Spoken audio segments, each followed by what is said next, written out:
Previously during the investigation. These puppies are making me go to another town in the boondocks again. I didn't think you'd keep me waiting in the rain for so long. Welcome to Greenville. I'm the sheriff, George Woodman. Call me George. There's definitely something in this town. Do you feel it, Zach? My coffee warned me about it.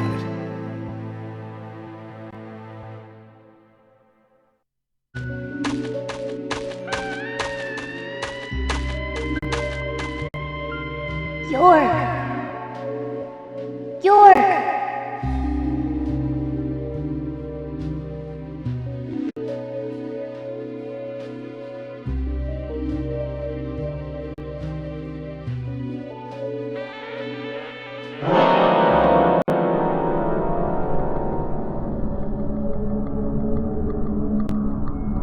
Don't breathe.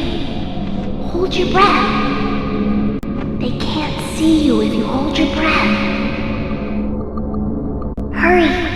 Like this! Cover your mouth!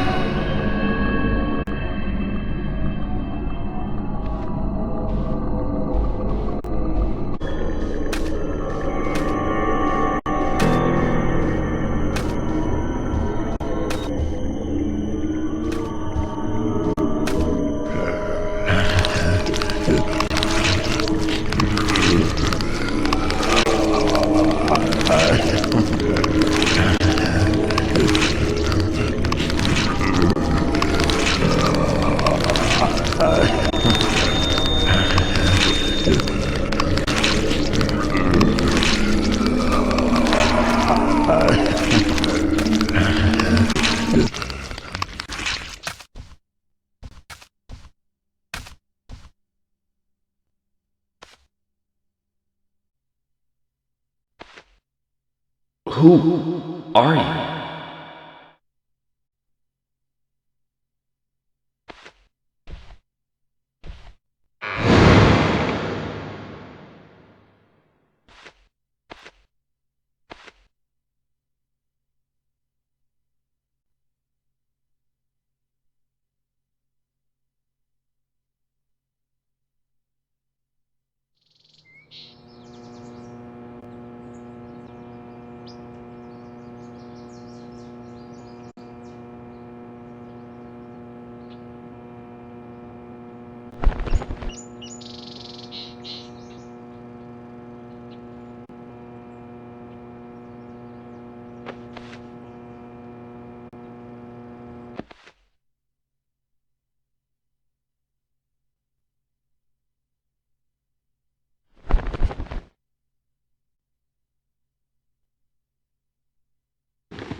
Zach, the symbolism in my dreams continues to intensify. A forest of red trees, a carpet with red leaves, a strange doll, and twin angels. But that child is what bothers me the most. I swear I've seen him before. I just can't remember where.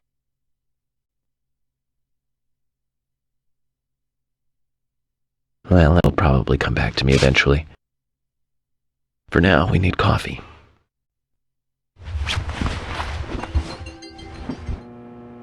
Let's head to the cafeteria, Zach.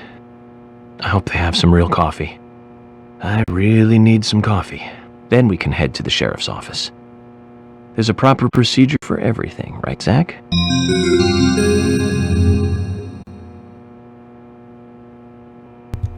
Hello everybody and welcome back to more Deadly Premonition. Anyway.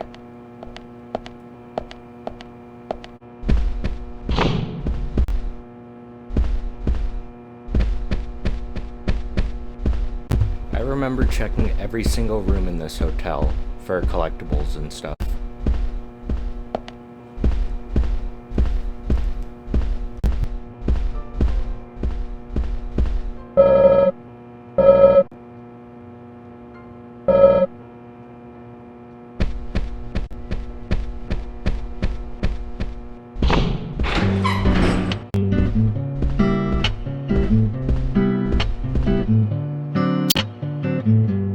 Good morning, Mr. Morgan. Your breakfast is ready for you.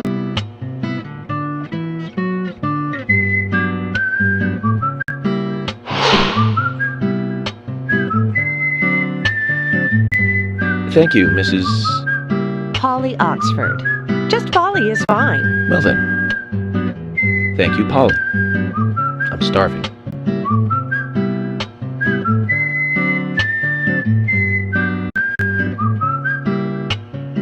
Is everything all right, Mr. Morgan? Yes, it's delicious, Polly.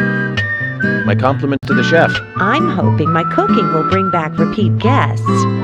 Honestly, though, it's been a while since anyone has stayed here. I couldn't help but notice. Aside from you and me, there seems to be no other guests or workers around. What's that? The salt's in that white shaker there. Thank you. I was wondering if there were any other guests or workers here. Oh, no one else. My husband and I used to run this place, but he's in heaven now. You've been working here alone since then. Must be hard by yourself. Oh my, we're all out of pepper. I'm very sorry. It must be difficult to run a hotel by yourself. Well, yes, I suppose. I could just live on my pension. But I have to admit, running a hotel is kind of like a hobby of mine. That's nice. Polly, it might help to hear you better if you could sit a little closer. Oh my, Mr. Morgan, you're embarrassing me. So early in the day, too. I think I'm a little too old for you. And I still love my departed husband. May God rest his soul. I appreciate the invitation, but I'm fine over here. Polly, I can hardly hear you from all the way over there. You're exaggerating. This is fine. It won't do to be all clumped together with such a large table and cafeteria. We have to make use of all this space. Now tell me, that wound on your face, what happened? Let's just say I had some trouble during the last case I was working on. I'm sure it'll heal. It's just a flesh wound. Oh my, well, there's no need to be the tough guy here. I want you to be able to relax here. I've prepared a special room for you. A famous rock star once stayed in the same room, you know. Really?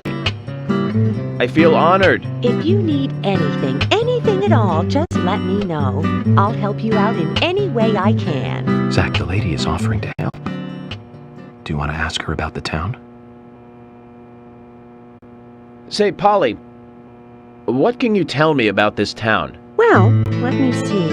You might know this already, but the town is called Greenvale. It rains here quite often, but it's a nice place, surrounded with nature. It was a big and prospering lumber town until not so long ago. We used to have a population of over 6,000 people. Less than a tenth of them left now. This hotel was built back then. We saw plenty of guests in those days. That's why this place is so big for such a small community. I have so many fond memories from back then. I suppose the clock on the community center is quite famous too. The clock? Oh yes, it's lovely. It rings in the morning and at night to let the whole town know the time. You'll hear it many times during your stay. It's a beautiful sound. And you'll love it too, I think. I look forward to hearing it then. Anything else you'd like to know about? Yes, actually, Polly. Could you tell me about the shops around here? Shops? Well, there aren't many. It is a small town, after all. You can do most of your shopping at the Milk Barn convenience store. The couple who run it are a unique pair. I'm sure you'll get to like them. The A&G Diner is a great place to eat. They might be open even if my kitchen is closed. If you want to go to a bar, there are two. The Galaxy of Terror and the Sweary 65. I don't care much for either of them. Bars are for the younger folk. We also have a gas stand, of course, the art gallery, and even a gunsmith. You should be able to find what you need. Thank you, Polly. Well, Mr. Morgan, I'd better start cleaning up. You just take it easy. I'll bring your coffee out in a moment. Thank you, Polly. I have to warn you, though, I am very particular about my coffee. The very best you have, please. I understand. I'll be right back with it.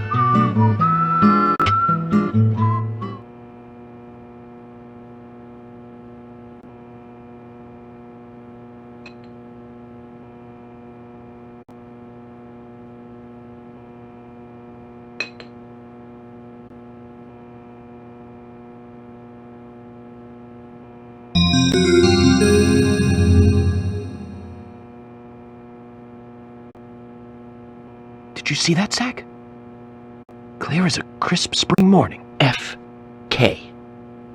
in the coffee. I knew I could count on it. Never fails. Now then, let's get going.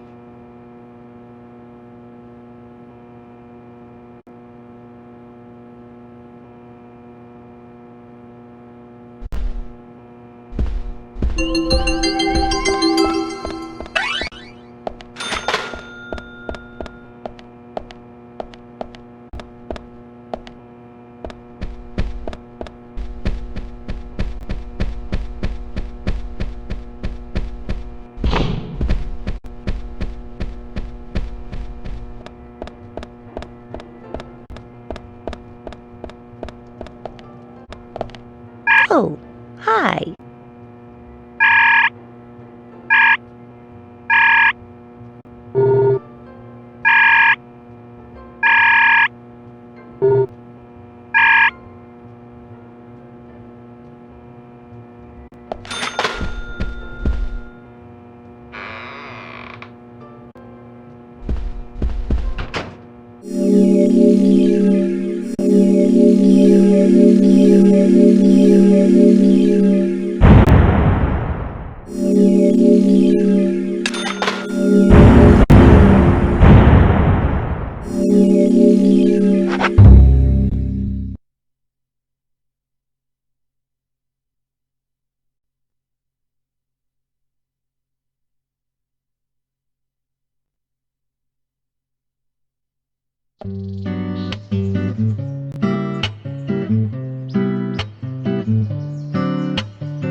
A police car.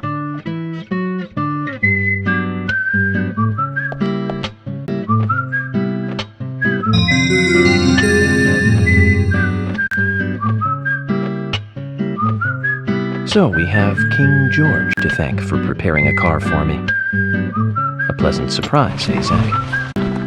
Let's take it for a spin.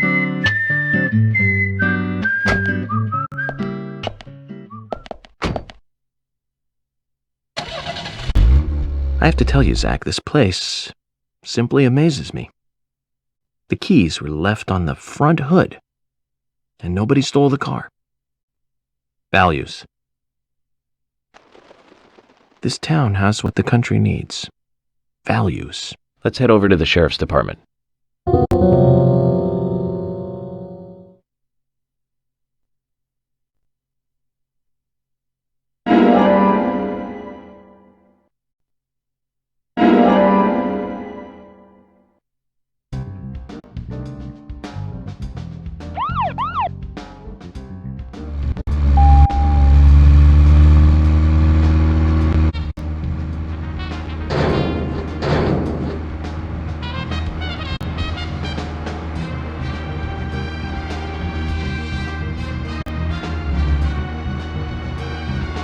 I completely forgot how bad the driving is in this game. Like, suddenly you have control, and then you lose it. So, Zach, about those bonus features in DVDs nowadays. You know, the ones from the 80s have almost no bonus material. Even if they do, it's a trailer and the visual quality is pretty bad. Well, that visual quality is a good reminder of those days. So many new audio and visual appliances were coming out back then. Do you remember the first video deck we bought? We bought it to record one of the Star Wars movies on TV. And remember when that video store opened, we spent hours there, just trying to find a good movie to rent. There weren't that many to choose from back then. I remember renting some really bad ones after reading those back cover taglines. Hey, remember? Attack of the Killer Tomatoes? Filmed in 1978. Produced, directed, written, and edited by John DeBello. It was really awful, but for some reason I still remember it pretty well. It had so many sequels, and the original was re-released in '95. The 87-minute-long theatrical release bumped up to a whopping 90 minutes, but that was around the time I joined the Bureau. I never have a chance to see it. I know, Zach. Once this case is over, we can watch it together. I bet we can buy a copy on the internet pretty easily.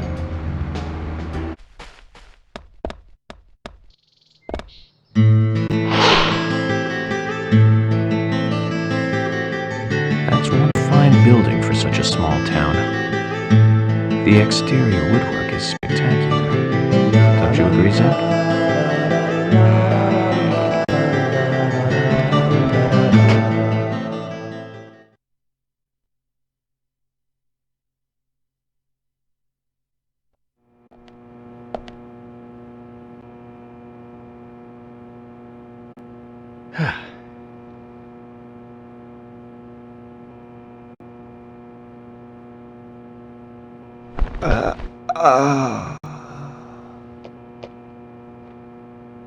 Pleasure to meet you, Agent Morgan. We've been expecting you. I'm Thomas McLean, the sheriff's assistant.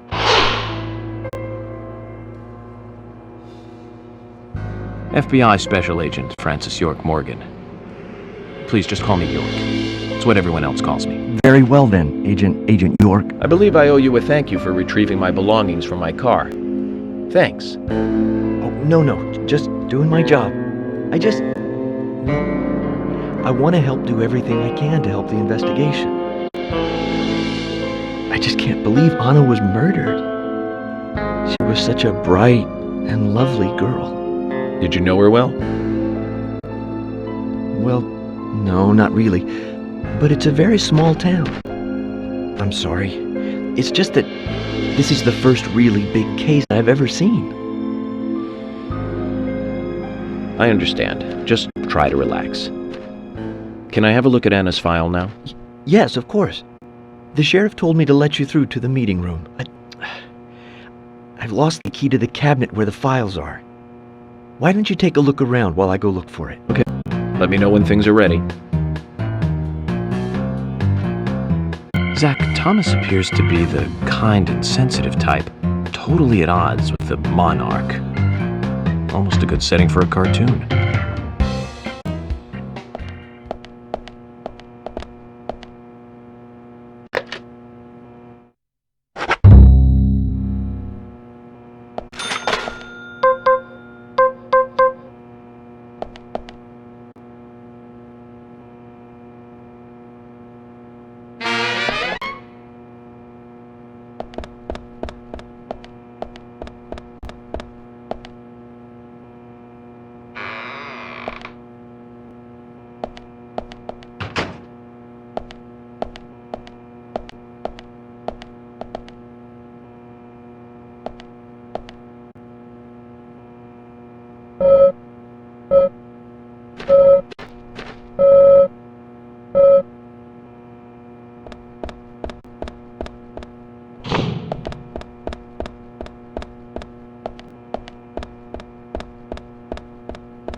You found the key.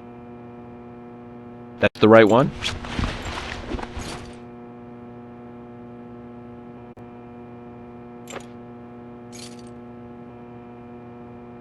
Yes, a southern flying squirrel. Thank you so much. I'll bring the files right in, so please go to the meeting room. Okay, I'll be waiting for you. Well, Zach, we just got here and we've cracked a big case already.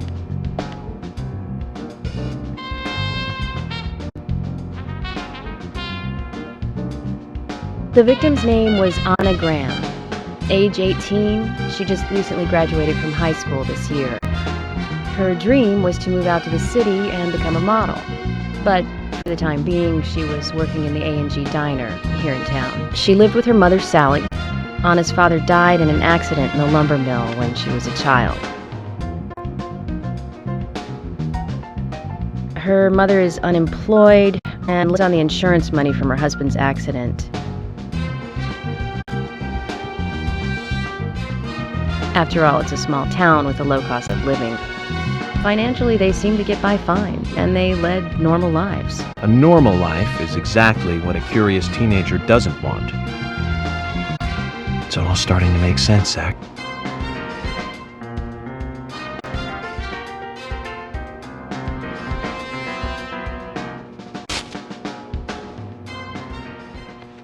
City folk, huh? No, I take that back. All of them can't be as bad as him. And some should have better manners. Huh. This is a good biscuit. I've never tasted a biscuit this delicious. Where in town can I get these? Well, actually, I baked them myself. That's amazing. What are you doing in law enforcement? I'm very particular about biscuits, I'll have you know. The balance of milk and butter you've achieved here. Oh my. Agent Morgan, the autopsy's ready. You are welcome to accompany me to the Greenvale General Hospital. Emily, you come too. Thomas, stay here and tidy up these files. Yes, sir. We're going to use the car outside. Let's get going. You might think this is just a small-town police investigation, but our inspections are thorough and solid. I'm hoping you won't slow us down.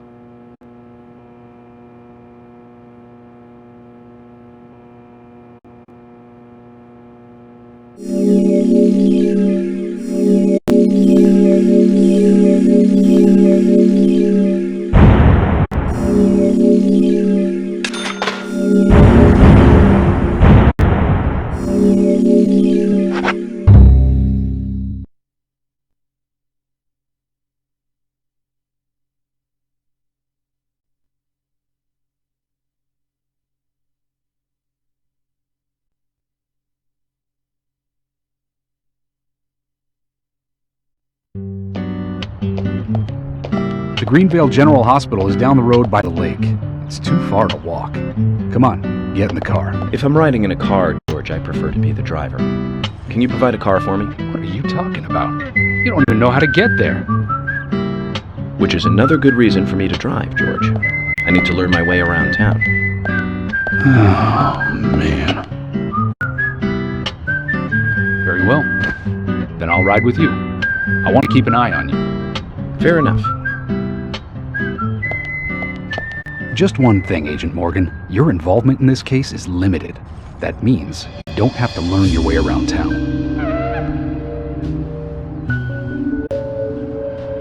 George, we'd better get moving. The hospital closes at 2100.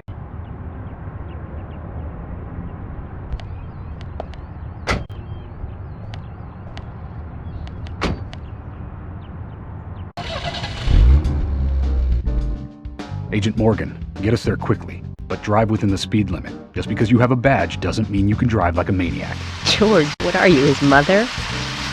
We just need to get the autopsy results. Agent York isn't accustomed to the town yet. Give him a little slack.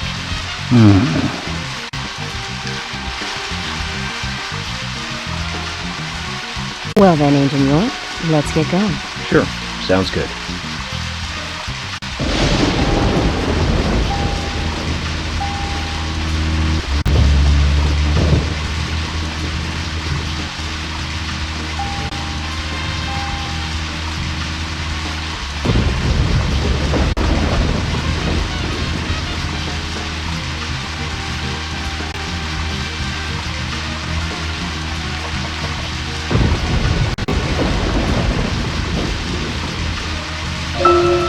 Agent Morgan, I can't help noticing you prefer to work alone. Most of the time, yes. Don't you get lonely, flying all over the country alone? I say I've never felt lonely. Are you married? Unfortunately, relationships and I are fleeting strangers. I don't get on very well with women, you might be surprised to hear. That's because you're young. You notice things like that at my age. You have to treat women carefully, like a thin crystal wine glass. If you don't, they can cut scars on your face, just like yours, right? George, is this an interrogation? I see you're a seasoned professional. But let's not talk about my scar. It was caused by, Well, she got you good. Terribly good. It'll fade away, and nobody will notice it anymore. A week? It's not that light of a wound. So, Emily, tell me, is there really a need for a full-time sheriff in a small town like this? I'm sure it is small to your city eyes, but any gathering of people leads to all kinds of problems. Fights, runaways, stray pets. You're too fixated on violent crimes. Our job is to guide the people along the correct path. First and foremost, that's what I consider to be my duty as the sheriff of Greenvale. Back there he is, the monarch, in all his glory. It makes me glad that I wasn't born here. Did you say something, Agent Morgan? No, nothing, George. I was just reflecting on a little history. Well, we're in the middle of a homicide investigation. Keep your mind on the matter at hand. Okay, which right now is driving.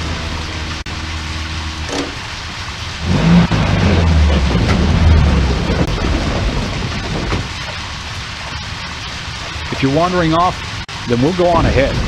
We don't have time to mess around. Okay, I'll meet up with you later. Agent York, the hospital closes at 2100. Please make it inside before then.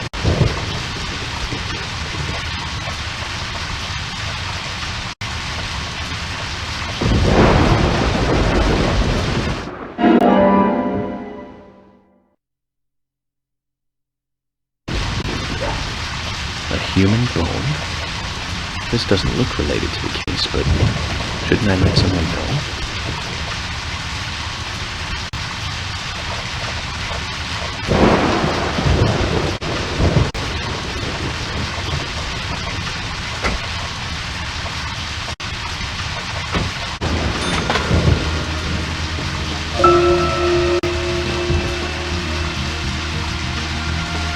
Speaking of 80s movies, one jewel in rough springs to mind.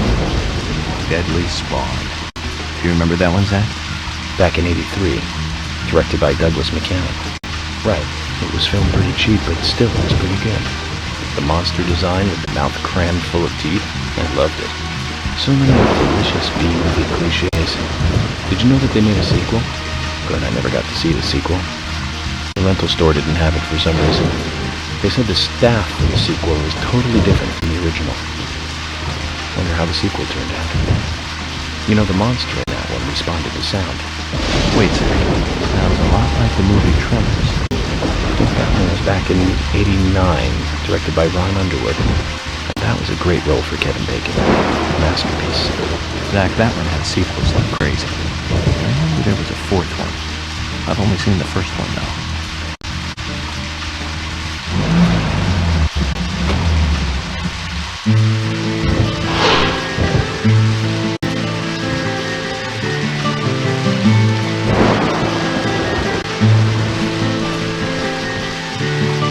Agent Morgan, have you no respect for rules and protocol?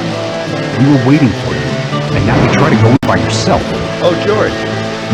I didn't see you in the parking lot, so I thought I'd wait inside. Just be watching from now on. I don't like considering people who think that they're above the rules, and I'm sure I've made this point clear by now. Calm down, George. He probably just got lost on his way here and rushed in. Right into the room. Let's go inside then.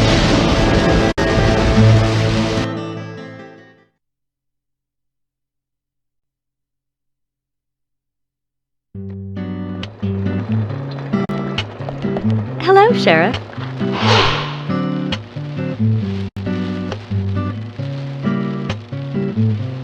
Hi there, Fiona. We're here to see Usha. Do you know where he is? I think Dr. Johnson is in the computer room. Computer room? In a hospital? Nice to meet you, Mr. FBI agent. The computer room is where our employees share a computer. Very nice to meet you, too. I'm FBI Special Agent Francis York Morgan. But how did you know I was FBI? Easy. None of the police in this town wear cologne. Besides, that scar on your face is the biggest rumor in town. Rumors get exaggerated as they spread, even in the countryside. What's that you're reading, if I may ask? You haven't heard of this yet? It's a recent bestseller mystery. It's set in the U.S., a small traditional North American town close to the Canadian border. A peaceful, traditional place. However, that peaceful town is shattered by a terrible crime. The murder of a local girl. And that incident causes grief and sadness to everyone in town. But everyone feels the seditious, heinous evil still lurking, alive. Yes, much like the situation right now here in Greenvale. Fiona, don't say that. Sorry, I shouldn't have said that. With Anna dead and all. Don't worry.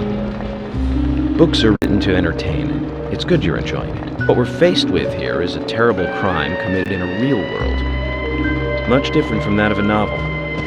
So there's no need to apologize. Thank you, Agent York.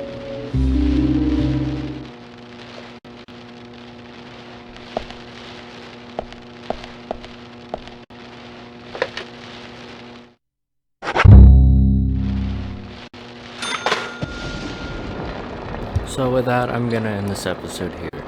Thanks for watching and see you guys next time.